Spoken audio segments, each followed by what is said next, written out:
Magandang hapon po mga ka-farmers. Si Tabak Farmer po ito at ako po ay napagtalagang utusan ni Boy Sardinas na i-vlog si Rayan at ipaabot yung tulong ng isang OFW na mula sa bansang Israel. Ayun, nandito po ako sa bahay nila Rayan para iabot yung tulong na pinapaabot po ng isang mamis na nasa bansang Israel, isang OFW. Yan. Hello Rian. Kailan kayo magpapagamot?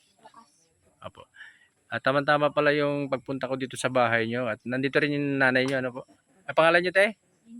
Jinky. Yan si Nanay Jinky.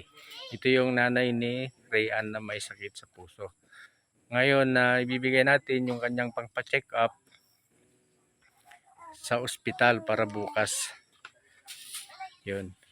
At ayun po. Hindi na po tayo magtatagal kasi hapon na.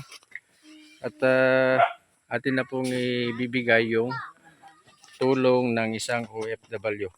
Ngayon po si Rayan po ay may sakit sa puso. Kung sino man po ang may nagnanais pa po na tumulong ay paki-contact lang po ang ating YouTube channel. Tabak Farmer po ang ating YouTube channel. Ganun din po sa Facebook. Ang ating Facebook page ay Tabak Farmer. Ganun din po sa YouTube channel Tabak Farmer. Ayan. At ating ibibigay yung tulong na mula sa OFW. Mula sa bansang Israel. Ayan. Ito Rayan yung paggamot mo. Pangpa-check up para bukas. Ha? Okay. Ayan po at hindi na po tayo magtatagal at hapon na ay atin naman po na ipaabot yung tulong ng isang OFW kay Rayan para magpa-check up bukas. Ayan. Si Tabak Farmer po, subscribe and share my YouTube channel. Ganoon din po sa Facebook. Tabak Farmer po, ang ka-farmers ng bayan. Bye-bye.